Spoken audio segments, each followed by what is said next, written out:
Yo, welcome back to the channel, everyone, and in this video we have a bunch of Modern Warfare 2 news to discuss. We have new multiplayer gameplay, perks, maps, and much more to go over. So with all being said, the like on this video is going to be 400 likes, and if you guys do enjoy the content on the channel and want to stay up to date with any and all Modern Warfare 2 news, gameplay, and obviously content when it does release, make sure you guys subscribe to the channel and turn those post notifications. Let me know down in the comment section right now if you guys are excited for Modern Warfare 2 releasing this fall.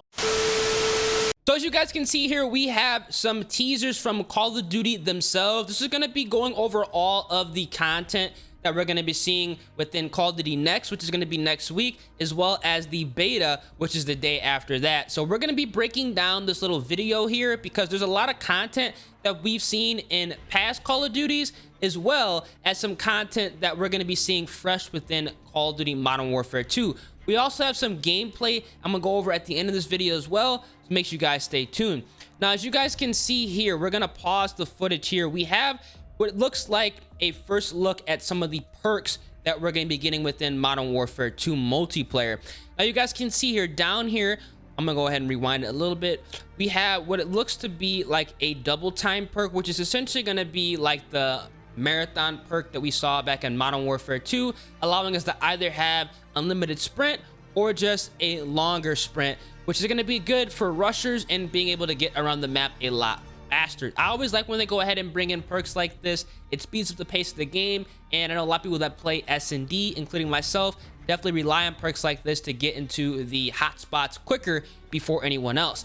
Now, we can also see here that we have a perk that looks exactly like Sleight of Hand, which is going to be pretty much giving us a faster reload. Pretty standardized perk that we've seen in Modern Warfare games, as well as some Treyarch and Sledgehammer games. It's going to make him return in Modern Warfare 2 multiplayer. At least that's what the looks of the icon kind of teases the perk to be. Now, we've previously seen the Sleight of Hand perk being brought back as proficiencies or weapon attachments, so it's gonna be pretty interesting to kind of have it as an standalone perk, and maybe going ahead and giving us a free space in our attachment category to go ahead and run something else. So I like that. Let me know down in the comment section what you guys think about this. Do you guys like when they have Sleight of Hand as a weapon attachment or as a standalone perk?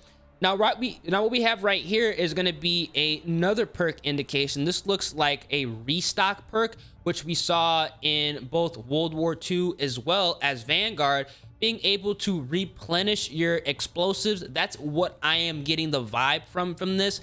Now, again, a lot of people are going to have a lot to say on the restock perk style of gameplay because it allows a lot more nade spam. It allows a lot more equipment to be used on the map within the same life. So people are going to be very vocal on this, I can assume, once we do get the beta, and if it's still going to be the same way when the game actually does officially release.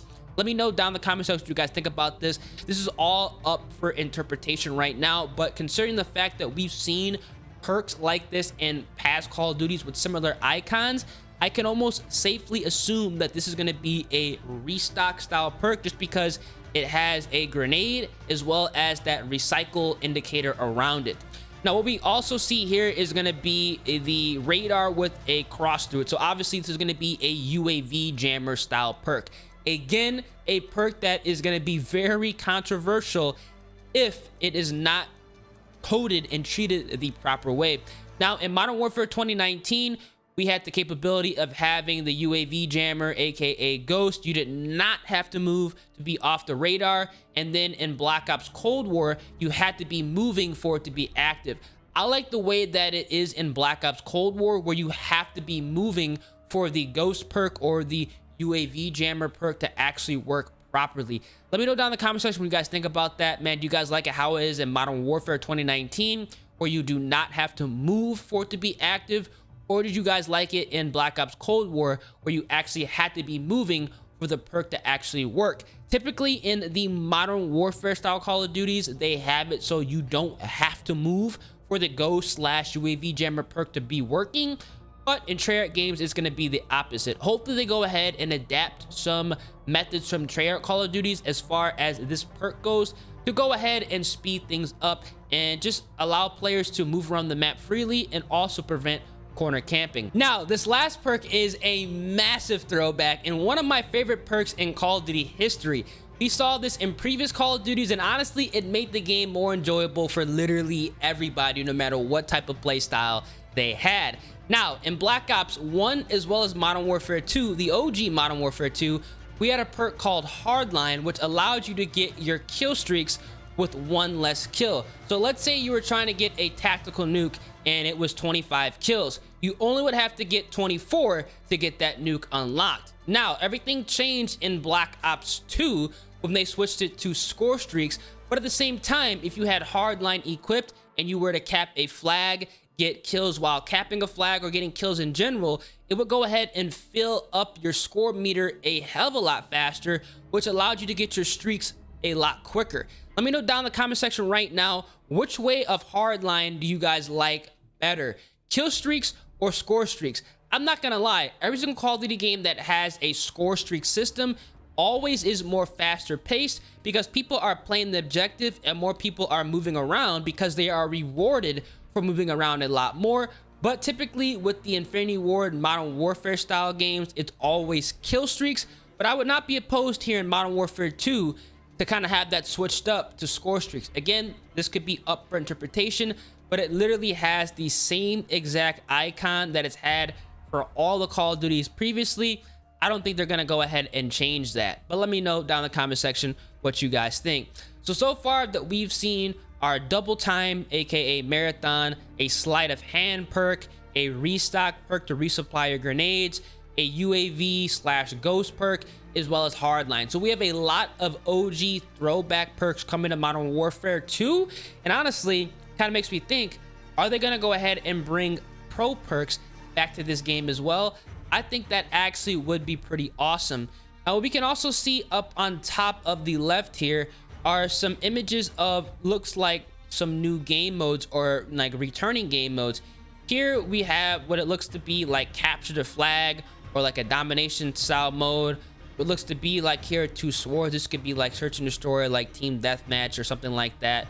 And then we have the same icon over here as well. So I'm curious to see exactly what we're going to be seeing here as far as modes within the beta. I can almost guarantee we're going to get the standardized modes within the beta, those being team deathmatch, kill confirmed, domination, and hardpoint, which I'm 100% cool with.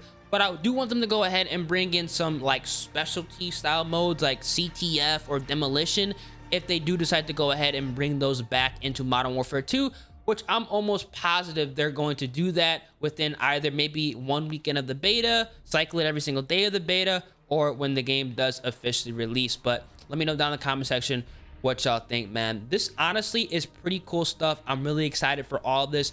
We have some images of maps as well, which kind of looks to be like some type of castle style map. And then we have an aerial view of it here as well. Looks pretty awesome. I'm not gonna lie, I do want them to go ahead and kind of stick with the small to medium sized maps if they can for a majority of the maps that we are going to be getting for launch as well as DLC. There are a bunch more leaked DLC maps that we're going to be getting within Modern Warfare 2 multiplayer, even teases that we're going to be getting all of the OG Modern Warfare 2 maps within DLC as far as its year 2 life cycle, or maybe even before that, which is actually pretty damn cool, because those are pretty much going to be all maps that we know and love, that we know are going to play well within the new Call of Duty game. And I honestly think that's what matters the most. I'd much rather go ahead and remake good maps than give us a bunch of maps that potentially are not going to be playing well, that people may not enjoy. Now, as you guys can see here, we have some gameplay of Modern Warfare 2 as well. Some new gameplay with the AK-74U. And we can also go ahead and see here the tactical sprint, and a little bit of the character movements and how they're operating and handling, you know, behind cover, and overall the different experience that we can be expecting here in multiplayer. Let me know down in the comment section what you guys think. Now, obviously, it does look a little bit like Modern Warfare 2019, obviously with the tactical sprint. We can see the way that the character kind of holds the weapons, the way the character kind of transitions off of a sprint, the way the character transitions off of just a regular walking animation. It looks similar, but at the same time, I think this actually is good, because I personally like the way that Modern Warfare 2019 went ahead and felt and how the character handled. So I think this is going to be a step in the right direction within Modern Warfare 2, because they're going ahead and bringing back features that we know, love, and that are used to. So we're not going to have to relearn an entirely new game come this fall, which I feel like a lot of people do not like to go ahead and have to do. It's just something that, you know, we've had Call of Duty for so long. Just go ahead and keep it simple. What works, don't go ahead and mess with it and make the game just kind of not fun for everybody. Let me know what y'all think, man. The AK-7 for you, from what it seems like right now, the guns have considerable amount of recoil, which honestly is good, because what it seems to be a no attachment variation of this weapon. So obviously with no attachments, the gun, it needs to have recoil. That's something that we did not see in Vanguard, and honestly we did not see in Cold War. But in Modern Warfare 2019, if you didn't have attached on your weapon, it had recoil, which makes complete sense. Again, let me know down in the comment section what you guys think about this. Do you guys like the weapons being incredibly easy to use right out the box with nothing on them? Or do you guys like to have the ability to level up your weapon, customize it to your own liking, and have it feel like a personalized experience? That's kind of like how I prefer Call of Duty. And at the same time, because of that, we need to have a weapon leveling system that makes sense, that isn't outrageous how it was in Vanguard. Like, it took like 4 or 5 hours to max out a gun when the game first dropped. That's ridiculous. Back when Modern Warfare 2019 was the main game, and even Cold War, you can max out a gun and get all of the, you know, necessary attachments to make it good, overpowered within like 30-45 minutes of gameplay. So hopefully they go ahead and have a fast leveling process, because not everybody has a lot of time to play Call of Duty these days. So 4 or 5 hours just to max a gun out is quite outrageous. 30-45 minutes, that's perfect, and gives people, you know, the ability to go ahead and move from one gun, level it up, to another gun, level it up. It just goes ahead and has more variety in the game. So I'm really excited to see how this is all going to play out when the game does officially release, and obviously we can get our hands on it for the beta. If you guys enjoyed the video, make sure you guys drop a like on the video, subscribe to the channel, and also turn those post notifications. It's been your boy Ears, and I'm gonna catch you guys in the next one. Deuces.